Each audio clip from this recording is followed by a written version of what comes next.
If you've ever been out on a Saturday night with friends, chances are you probably heard this saying, "Let's get an Uber."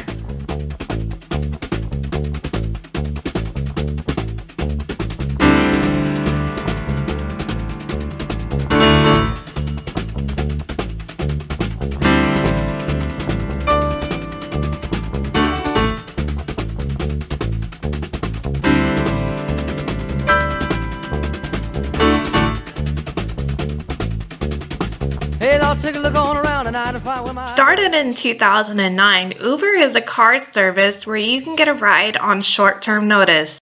At the core, we're a tech company, a software company based up in San Francisco, but most people that use Uber or know of Uber know us as an on-demand car service.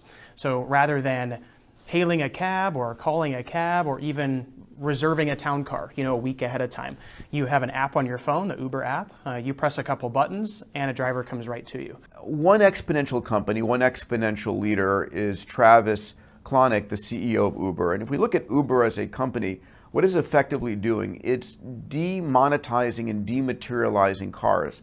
When Uber has its full vision implemented, you don't need a car anymore. That car has dematerialized onto an app on your phone.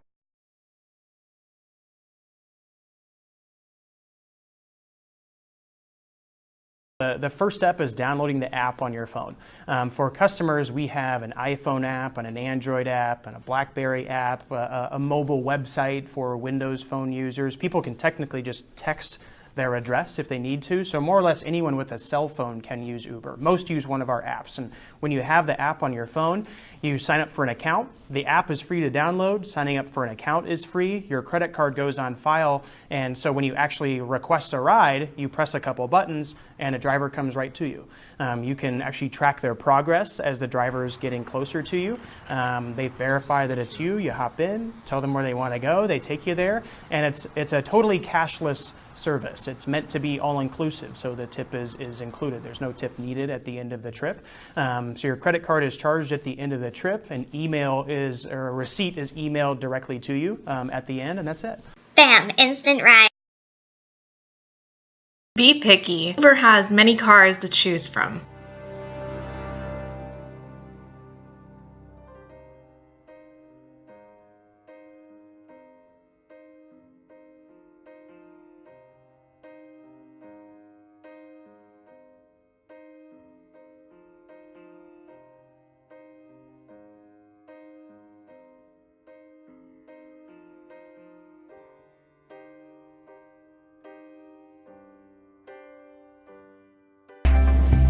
A spokeswoman told Reuters on Friday that the Massachusetts Attorney General's office is examining how Uber and Lyft ensure equal access for people with disabilities, adding to numerous other business issues facing the two companies.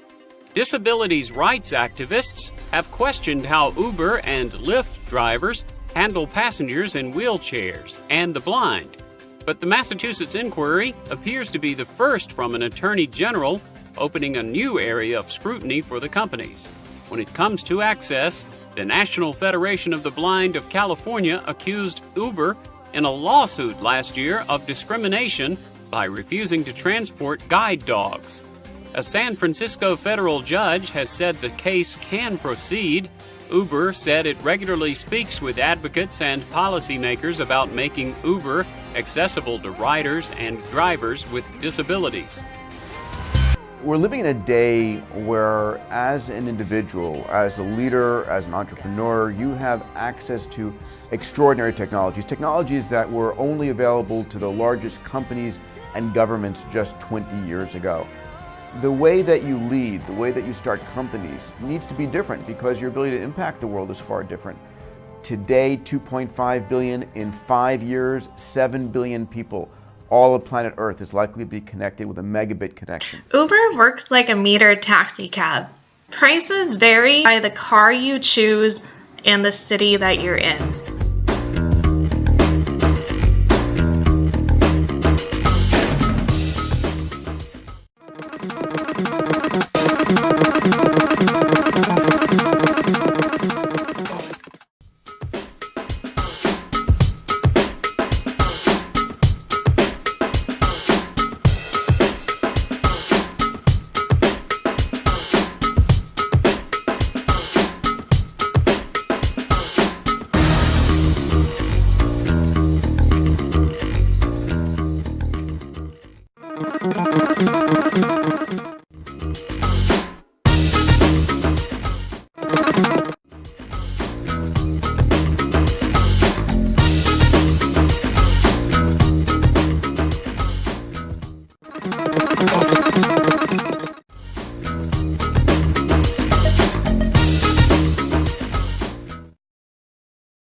be an Uber driver, just as long as they pass a background check, have a valid driver's license, have their own insurance, and they have their own car.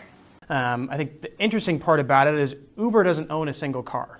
We don't directly employ drivers. We partner with existing limousine companies or sedan companies where they're able to work on Uber during their own downtime. Uber drivers are rolling in major banks, some making $90,000 a year. That's way more than a taxi driver. So they've got some of their own clients that call them directly, that's great, and in between where they've got nothing going on, they can utilize Uber to make some extra money. That's kind of how it works from a driver standpoint. Driving. Go, what the? Go, drive! Get out of here, go! I'm not going across the bridge. Shit, I don't have any money. Oh well. No!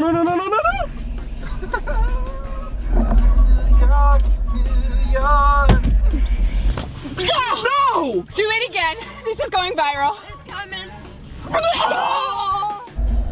Damn it. Can you drive any slower? No! God! Puking and drunk. Over the past 7 years, Uber has grown to 58 countries and 300 cities. You guys know what Uber is, right? Okay, it's an app, for those who don't know, it's not in every city. It lives on your phone, and you can use it to get a ride. They'll find you using your phone's GPS, and then somebody picks you up and drives you to wherever you want to go, sometimes in their own personal car. Now, I've used Uber many times as a passenger, but I thought it might be fun to be the driver for a change. I'm kind of fascinated with the process, so I got registered as an Uber driver, for real, and then I took to the streets to give rides and change lives. Oh, I got one. Well, this is exciting, my first pickup. Hello? Hello, is this Eric? Yeah. Hey, I'm right outside 8920. How's it going? Jimmy. Eric. How are you, Eric? Good. Good. Oh my God. What's happening? No way. I'm your driver today. Really? Yeah. You ready? I'm ready. All right. Is that for real? This is for real. It is so funny because I always see it on TV, but like... What's going on? I see you got a lot of dental stuff, huh? Yeah. Why is that? Actually, it's funny because I was working here. It's my last day. I'm going back home. Is that right? Yeah. Where are you going? Back home in Africa. Wow. Yeah. That's far. It is. Where in Africa? I don't know if you heard Gabon. Gabon. Oh, yes, I have heard of Gabon. Yeah. So were you here learning to be a dentist? Dental ceramist. Wow. So I was making ceramic teeth, porcelain teeth, all this stuff. Are you excited about going home?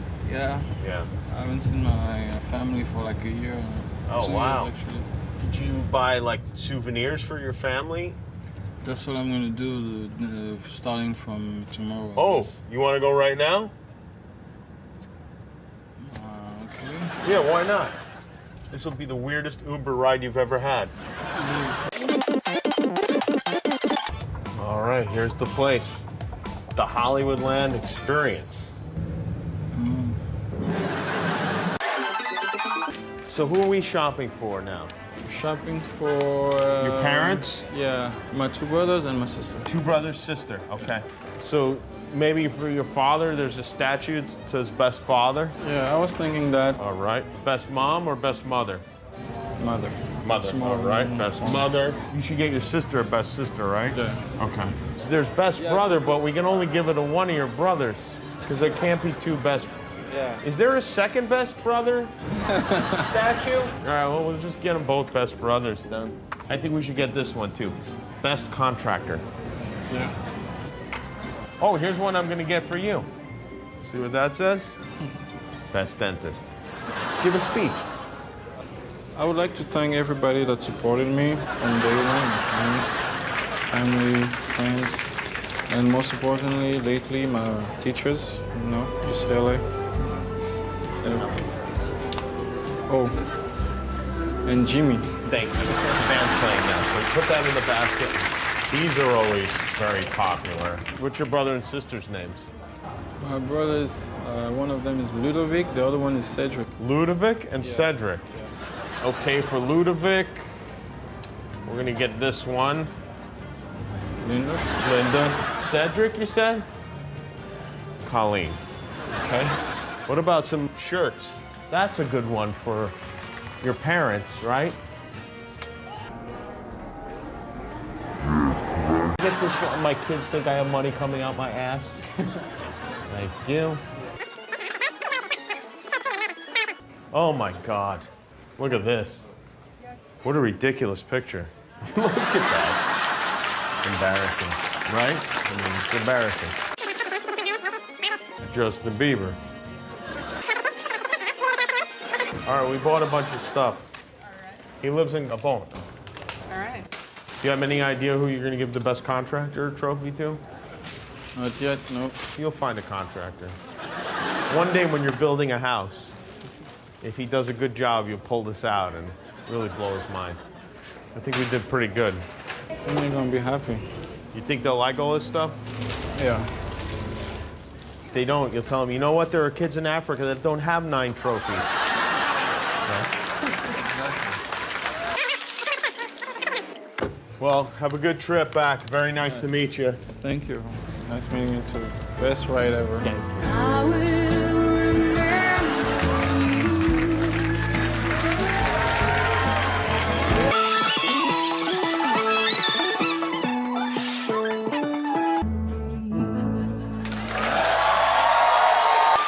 So Eric is back home in Gabon now, and we asked him to shoot some video. He shot video of his mom and brother wearing some of the stuff they got. Hi, Jimmy. How are you? Thank you very much.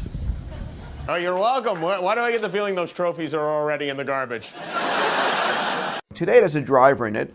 I know that Travis's future plans are for it to be, autonomous, and they get very cost effective. And of course, this demonetizes a car. You don't put up $30,000 or $40,000 for a car up front, which, by the way, is idle 96% of the time.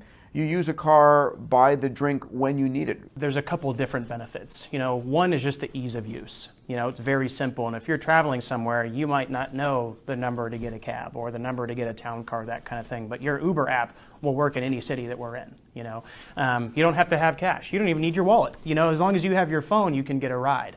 And I think the reliability factor is huge. I think that's one of the frustrating parts about the taxi experience is you're literally just kind of crossing your fingers, especially if you call for a taxi, there's really no guarantee that someone's picking you up. With Uber, you see the person's face. You know what car they're picking you up in. You see the license plate. You can see them getting closer to you on the app. Really easy, really on both sides. For the customer, you get picked up, driven, dropped off, and that's it. And for drivers too, they don't have to worry about keeping cash in their pocket or swiping a credit card or giving you a receipt or that kind of thing. So it's all handled on the back end. So imagine when these physical things become dematerialized and demonetized. And all of a sudden, it's democratized because people who could not afford a car before can now afford access to an autonomous Uber or whatever, wherever Travis takes it down the line.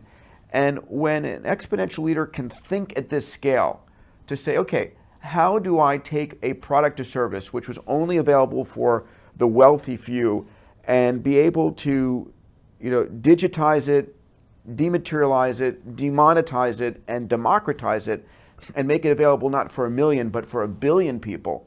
All of a sudden, even if you've dropped the price 10-fold, if your market's gone up 1,000-fold, you're making 100 times more money. And this is the future we're living into. And this is the kind of mindset that an exponential leader needs to have when they look at their business.